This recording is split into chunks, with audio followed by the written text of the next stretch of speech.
Chef, how you doing, man? Hey, I'm doing great. What about yourself? Great, man. I was looking forward to talking to you. As am I. Yeah, I like your head, man. No, there's no magic pill. There is not. Yeah, right. What's the meaning of that? So this is part of Arnold Schwarzenegger campaign with him and LeBron, the latter. Supplement company, correct? It's a supplement company, of course. Been a huge supporter. Of course, I've been a huge fan of Arnold for many, many years. Idol, and now to be interactive with him and to actually get a hat from him, receive it, and then know the meaning behind it. There's no magic pills, and you can kind of interpret it or derive it however you want, but it's just been incredible. What is your relationship like with Arnold? Because I've seen you different events you attended with him, right? Whether it's kind of charity events, strongman competitions. Like, how did that relationship evolve? How did you meet him? You know, how did that actually build? That's a funny story. Actually, Arnold reached out to me almost 2 years ago. Said he loved what I was doing. Said he had to meet me, and I'm gonna be honest with you, I kind of blew it off in my world. I mean, I work for a lot of different people and high-profile dignitaries, and I was like, okay. But literally the same day he called me, shook my world, and since then he has been like the ultimate support. He's actually driven me the way I have, besides my mother and father. But he's actually impacted me so much on the charitable side and giving side. If you take away the bodybuilding, the politics, and the movies, I mean, if you dig into him from his lifestyle and how he was raised and how he came up, how he came over here, it's just inspiring. So I give all respect to him, and I just love it. Now, I want to talk about the origins of Chef Rush, because basically the way I found out about you, I think I'm pretty much like everybody else in the fitness industry. I think maybe a couple of years ago, it was a picture that surfaced. I think it was a dinner, some kind of Ramadan dinner. I think it was at the White House. It was. And it was you and a few other cooks, I think, in the kitchen, right? And then suddenly that picture went viral. And then like about a month later, you went all the talk shows, every news outlet covered you. And then like a few months later, you at every expo, you became this, you know, the man that you are today, basically. So how did that come out, and like what are the origins of you? How did you make it to that level? You know what? It's funny because I was always the person that was hidden. That's my job. I was in military. It's selfless service, integrity. I was a support system. I worked for so many high-powered people and so many different caveats that I'm not supposed to be seen. So that picture that you're referring to, it was funny because I hid from the photographers, and right before the president went into the press room, a photographer took a picture of me, went in, 15 minutes later came out, and she said to me, "I'm gonna make you famous." And I laughed at her and I said, "I'm already famous." She's like, "No, look at your Twitter." I don't have a Twitter. "Look at your Instagram." I don't have an Instagram. I don't have any of those things. Long fast forward, you know, a couple years later, from that one picture, people say, "Oh, you got famous from a picture." No, I got famous from hard ass work, because you can take a picture of anybody, but then you got to be impactful in what you're doing with and how you're doing it. You know, selfless service and what was installed in me, and an integrity from military parents and so forth. Of course, I'm a fitness guy. I'm a bad fitness guy. I'm a beast. I'm pretty humble with that part of it. But from that picture, it's funny because I've had so many things, from the natty to the this to the that, things I never even knew terminologies for. So I'm up to par right now. Right. So how did you like the transition from being, you know, behind the scenes guy to being now on Instagram, on social media? Now you're a public figure, basically. How do you feel about that? It is a very hard transition. If you put it in perspective for someone who's served in the military in high-profile positions and has been leadership the whole entire lifetime and never thought about putting themselves first. And that was me. That still is me. Even now on my platform, I push everybody in front, because it's not about Chef Rush. It's about the support system with the 2,222, about the kids, the spouses, the military, different countries. I've been featured in over 50 different countries, all from a picture that's talking about suicide prevention, awareness. And I am honored. I'm not gonna lie to you. I wouldn't trade it. Beforehand, I thought about it, and I said, this is my legacy that I'm gonna leave, you know, regardless of the fact. Some people get lost in translation in life, transitioning from the military to now. Here, I'm here, and I'm here to stay. Were you always cooking? Like, I know you had a military career before that, but were you always into cooking? Like, is it something that came into you at an early age? Or? So, my mother started me cooking, very young age, and it was a hobby. I used to have to sneak and cook. My dad, as soon as I could walk, he put me to work. I mean, hard work. My dad told me to go lift a truck and move it. I'm going to lift that truck and move it. Wow. And he did construction for the last 50 years before he retired. Recently, my mother and father passed within the last 6 months. My condolences. Sorry to hear Thank that. you. But, you know, from there derived so much more from it. You know, it humbled me even more so, and it made me even stronger and more impactful on what I'm doing in my message to everyone. Yeah, it's been a wild ride. It's funny. I heard a few people in the fitness industry that preach you need to eat for function, like a racehorse. You know, you eat the same thing every day, and that will keep you consistently in good shape, and you know, like a racehorse mentality. You have heard about that? I have. And do you agree with that? Obviously, being a chef, I mean, what do you eat for purpose or for taste? Do I eat I eat both. I eat a lot. I'm probably a walking oxymoron. I'm not gonna lie to you. Some of my habits can be terrible. Sleeping 2 hours a day. Wow. You know, doing my push-ups in the amount of time that I do them in. I'm probably at 1%er. I love to eat. There's so many different fads and so many different diets out, from veganism to vegetarians to fasting to intermediate. Guess what? If they work for you, they work for you. I eat a lot because I have to. That's just been my lifestyle. I mean, I can eat 10,000 calories a day. I can eat 4 whole chickens a day. People know that. I can eat when I'm a vegan. I can go vegan for a whole month, but I'll eat like a horse. So it's all perspective. So is it true that you only do, like, as far as the workout goes, you only do push-ups, 2,222, right? So I do 2,222 push-ups. Every day? Every day, except for Saturday and Sunday. I get up at 3 o'clock in the morning, I meditate. That's my secret. I have to meditate. And I learned my style of meditating for my push-ups, because my push-ups are for a reason and a cause, not a workout. I tell people push-ups are not my workout. It takes me an hour, 15 minutes. After that, I go with my day. My day is a very long day. I'm on the road 25 days out of the month. Sometimes I get to go to the gym, sometimes I don't. I'm here in LA. Now I want to go to the gym, and now I want to get in shape. I'm not in shape right this moment. But when I get in shape, they'll know Chef Russ is in shape. But So the push-up is not for workout? no, that's not my workout. So this is there's a meaning behind it, right? There's a meaning. 2,222 is 22 a day. 22 vets commit suicide a day.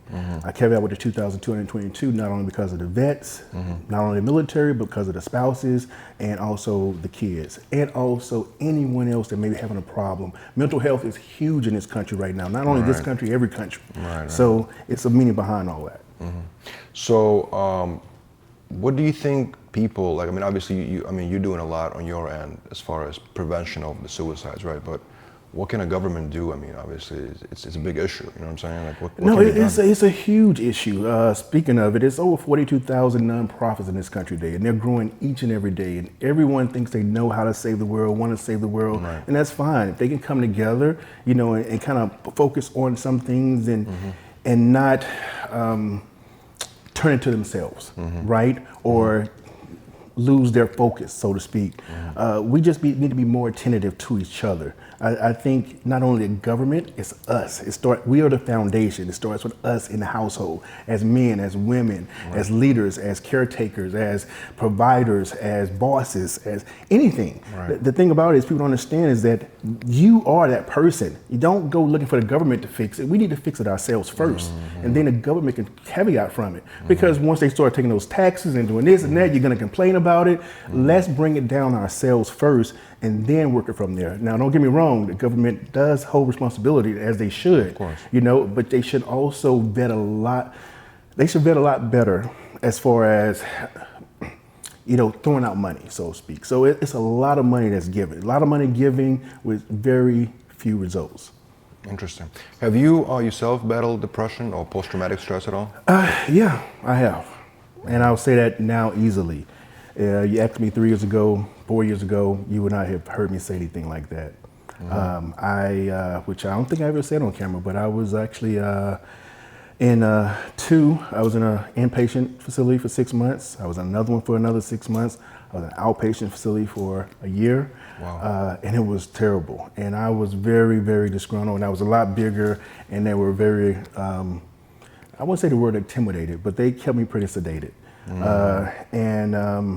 They thought you were aggressive? Well, was I aggressive? They thought you were aggressive? Yeah, of course. I mean, everybody thinks I'm aggressive. I walk up to you and say, hi, whoa, stop. It's just the nature of the beast. It's first impressions. Right. It is what it is. I mean, especially if you have a background in the military. Right. I mean, cooking is my hobby. It's not my military service. My service is to go to war, to do what I have to do, to protect, to serve, which I have in Iraq, Afghanistan, 9/11, Pentagon. Anytime I need to, cooking is the back burner. I'm just really good with knives, but I'm also good with a weapon.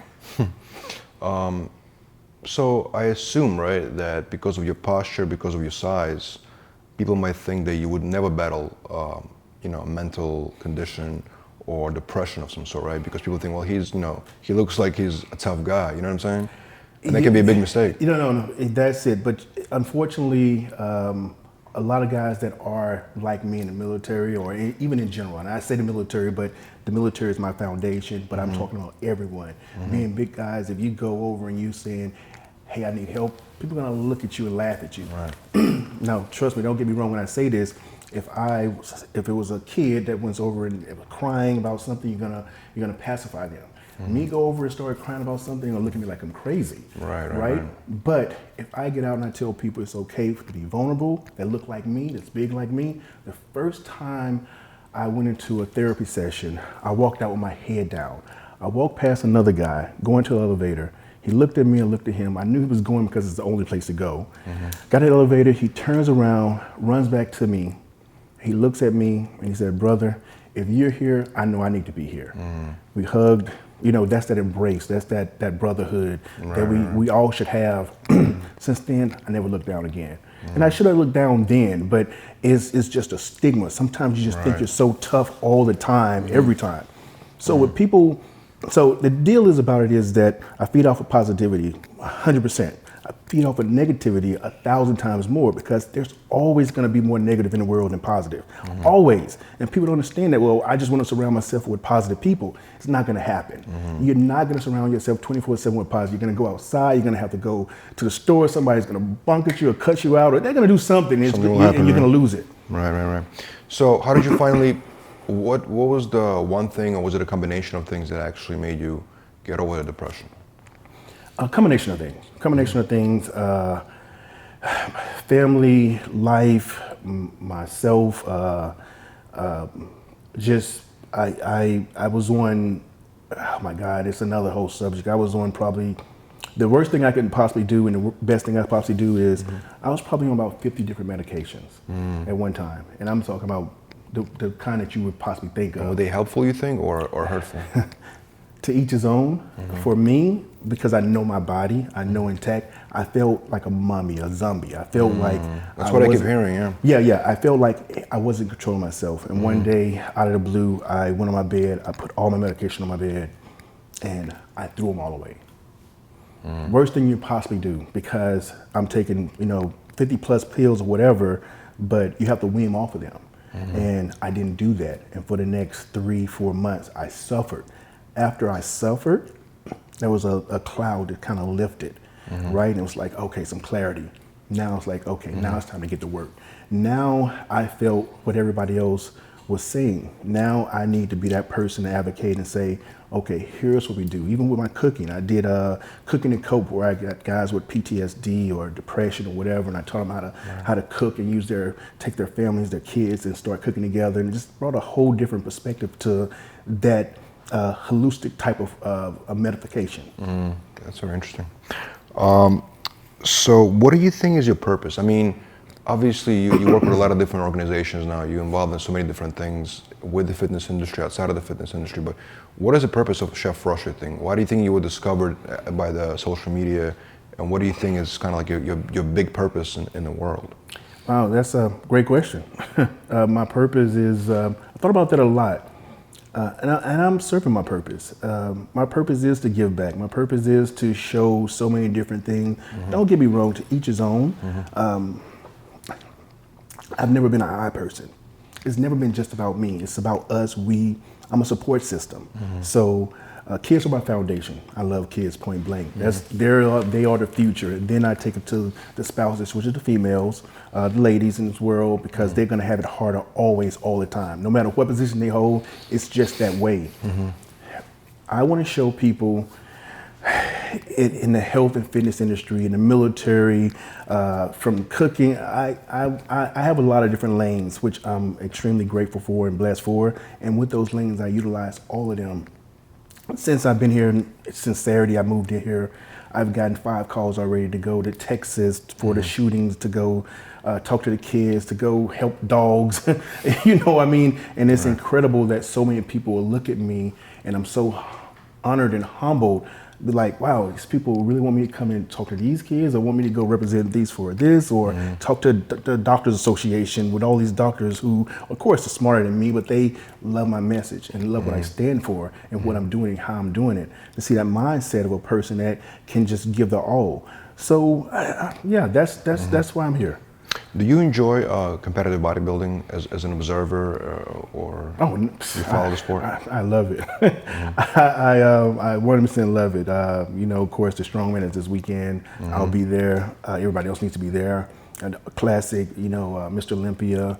To see those guys and their dedication and motivation, and people who don't understand it, they need to know. They need. Matter of fact, they couldn't even understand it.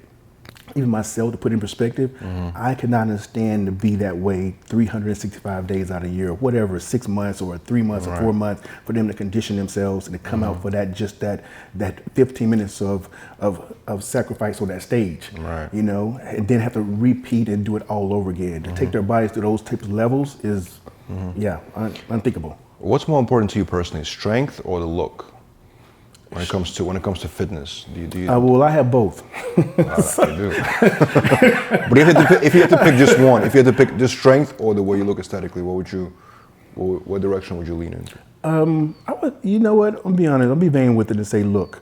I mean, if you look the part, people are going to look at you and they're going to come to you and they say it. If you got 24-inch biceps, thing like I want those. They look at you. You know what I'm saying, Vlad? Yeah. They look at you. I mean, you could, even if you could pick up a house, you can't display it all the time. You got to wait for the camera to be on to pick up that house. I hear you, man. So social media. Some people say it's hurting fitness and bodybuilding. Some people say it's helping. They're hurting because, you know, you have so many different gurus and people that might be giving the wrong advice to the kids. On the flip side, you know, you have people that are able to create platforms and help other people and build businesses, whatever. What do you think? I agree with 100%. It is a double edge. I mean, it can help, but that's on an individual person, you know. And I'm not gonna lie to you. It's a person like me. I'm a gentle giant, as people say, but I'm very aggressive, and I will intersect in a heartbeat. You know, someone came and said 2,000 push-ups doesn't save people's lives, and then that's when I jump in and say, this is the influencer saying that, and I'm saying, hey, if you walk for cancer, does it stop cancer? If you pour water on someone's head, does it stop ALS? Don't try to use a platform just for you to get noticed. Right? Do it for the right reason. You know, don't say it's not a Santa Claus. If kids want to believe in a Santa Claus, let them believe in Santa Claus. That's tooth fairy, so forth. Let them find it out later on. Don't just. Do you engage back and forth with the people that might be saying something negative to you on social media? So that's a touchy subject. I do when it comes down to it, because I have to. Normally I don't, but the thing about it is I have, my platform is probably about between the ages of 16 and 28, right? So it's a young demographics. And I talk about the kids. I talk about 10,000 kids a year, right? So they come and they look at me and they think if people are bullying me, right? And I'm not, they're like, why is Chef not saying anything? I'm very tactful with it. It's not an argument. Respond, right? It's a discussion. And I'll tell that. But now I'm in the block game. I block them completely. Don't come on my platform talking about it, bringing any type of negative energy or whatever. We don't have time for it. It's 2020. What are your rules to social media? Do you have any kind of rules to social, like something you won't do, won't say, won't post? Or, I mean, do you have any rules when it comes to it?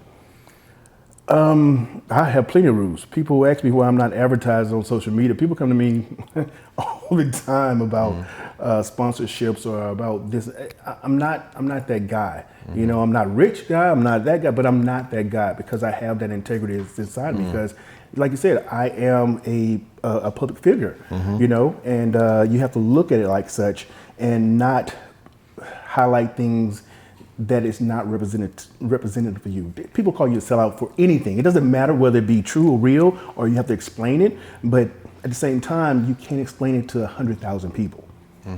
Do you ever hear comments about yourself? People just, you know, throw shade on you and say, "Oh, he's just steroids, juice head." Do you ever get stuff like that just because of your look? 24/7.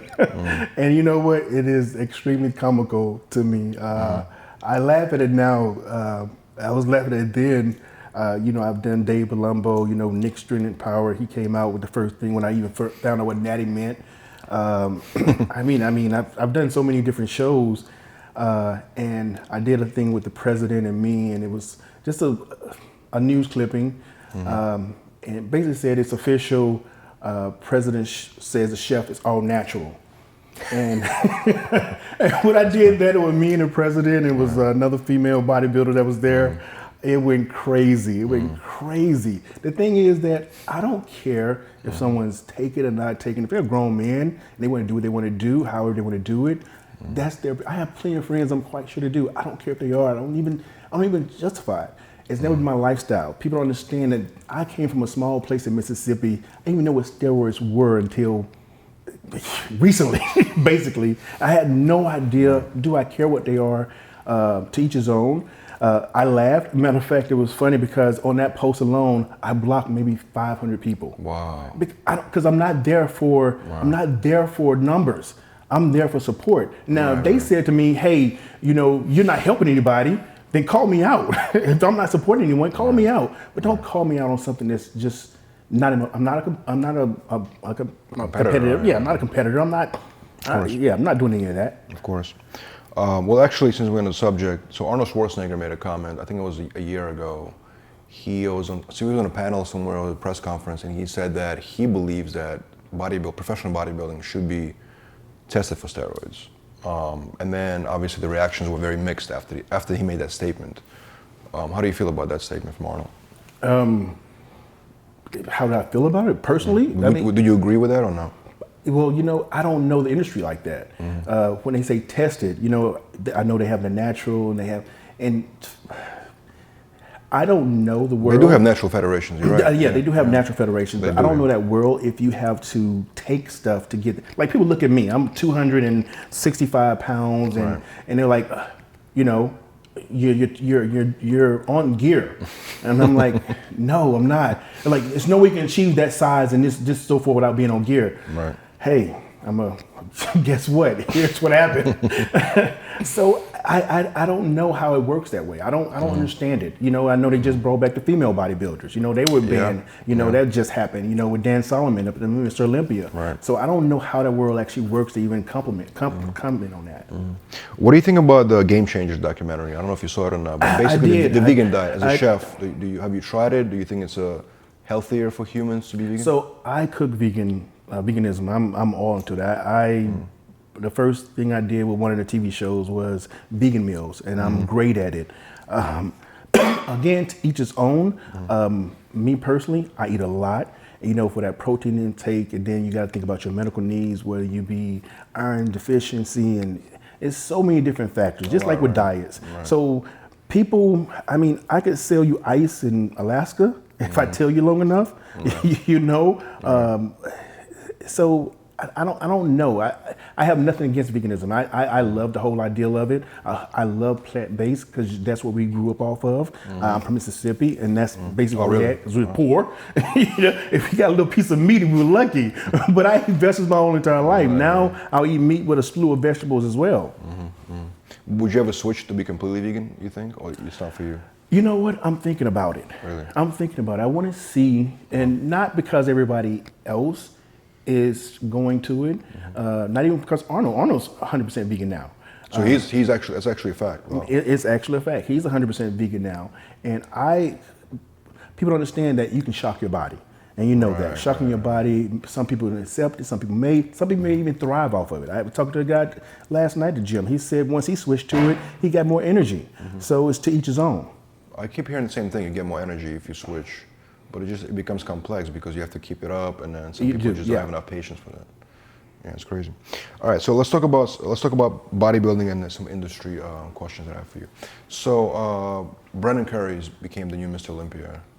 He's a great guy, obviously, but it was a situation where after he won, some people, Ronnie Coleman, Dorian Yates, started saying that, I don't know why they started talking about it, because maybe they're being asked or whatever, but they said that in their era, he would not even be able to place top five or top six. What do you think about these statements? And as a bodybuilding enthusiast, would you agree or disagree? So I'm gonna say this on a personal note, because I was at Mr. Olympia and I was with Brandon and William Bonac, and Brandon's incredible, wonderful representative, family man. Even second, William Bonac, great right. Guys. Guess what? We're not in that era. I mean, how can you compare apples to oranges? It didn't happen. That was back then. This is now. I mean, get a man due credit. He did it. He won it. The same way anything else happened. I mean, if that's the case, it was even for the presidency. If it was back then, Trump would not have won. Now it is. It doesn't matter. He won. He has a title. And get over it. Right. That's a good point. Yeah. That's a good point. Do you think competitive bodybuilding, do you think it's progressing forward, meaning that the physiques are getting better? Or do you think the golden era was in the 90s, let's say, right? And that was, or whatever they say is the best era. But what do you, in your opinion? Those golden eras, I got to give it up. Those are those classic, those wonderful physiques. Right. And sometimes it seems like it's getting a little twisted because everybody wants to be as big as they possibly can be. Right. And just kind of taken away from it, just that whole symmetry and just, and it's feeding off the rest of the generation, the younger guys who's looking, everybody else wants to be as big as possible now. Right. Not knowing the medical. What about you? You don't want? I'm sorry? But you also like to be big, all right? I mean. I'm big. Well, I'm you know what? I'm small right now. I'm 30 pounds lighter. Okay, so, so there you go. Right. But guess what? In another couple months, I'm going to get back big. You're going to be huge. I'll be huge. Yeah, I'll be huge. I'll be 300 pounds. And you know what? And that'll be okay for me, right, just because that's my demeanor, but I know how to control my body. The difference between a lot of people is they don't understand is that you won't see me taking a million supplements trying to get that size. You have to know your body first. Have your body talk to you and understand your body before you just jump into things. Because your joints, your hearts, your organs, you need to know knowledge is power. Right. How do you feel about, I mean, there's a lot of divisions in bodybuilding right now. There's men's physique, people make fun of it all the time, right? There's classic, there's so many different divisions, almost like for every body type, there's a division. Do you think that's good, bad? How do you feel about it? I think they're giving something to everyone. Some people can achieve that Mr. Olympia, that achieve certain body types or body goals.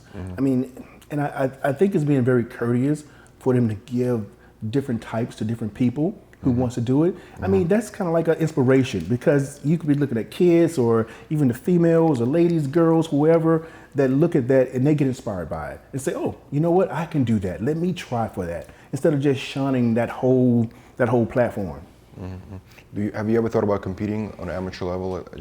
I have, actually. People have said it to me. You thought about it or you competed? No, I've thought about it. I've thought about it. I graced in Anaheim and got inducted to the dumbbell club for bodybuilding, because of my advocacy for the industry, which I'm huge on health and fitness. And I do know it. And if you ever worked out with me, you understand why I'm a beast in the gym. I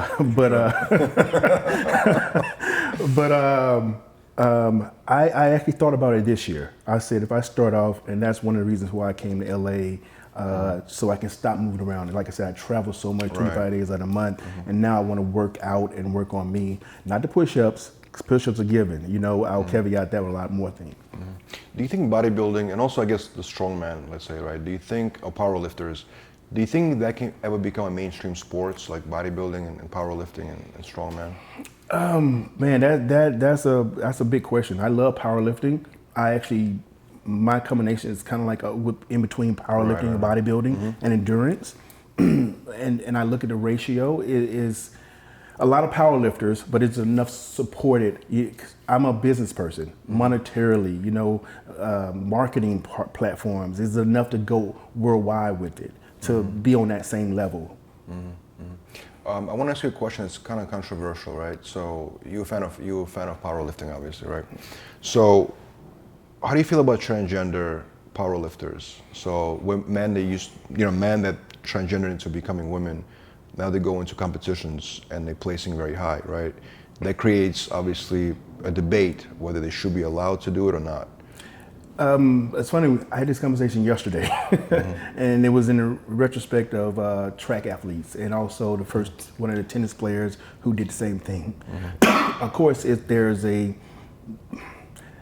it can be a disadvantage, and that's what people are saying. I don't know, because I don't know how, when they say does a test or however it goes, or they still have the muscle mass. I mean, I don't get it. I don't understand it. Right. But people would clearly say that there's a huge advantage to the transitions.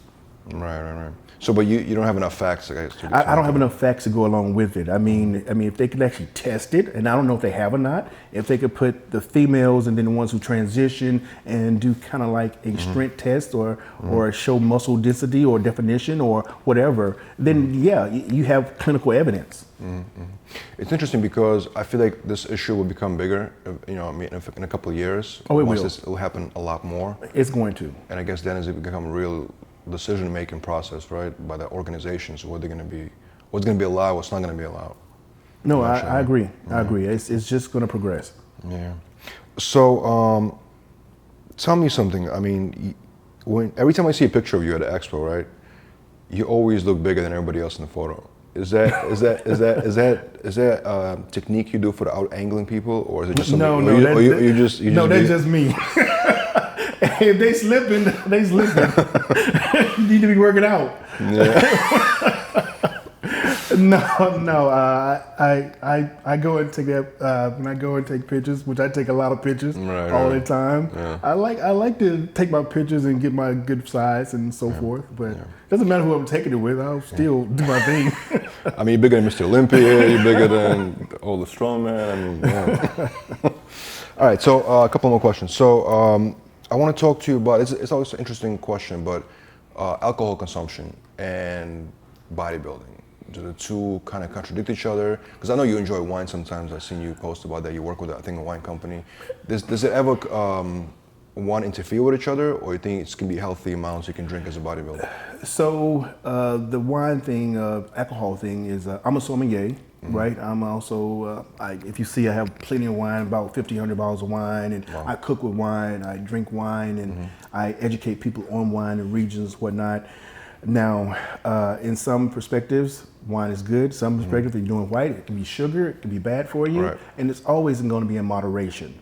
So, in some cases, the bodybuilders will drink some wine to fill them up, you know, make them pop, you know, make muscles, they get it in, and it's like, all of a sudden, they got that jolt of energy, and they got their veins and everything, their body's responding to it. Now, overindulging, no, you can't do it. But I mean, not even once in a while.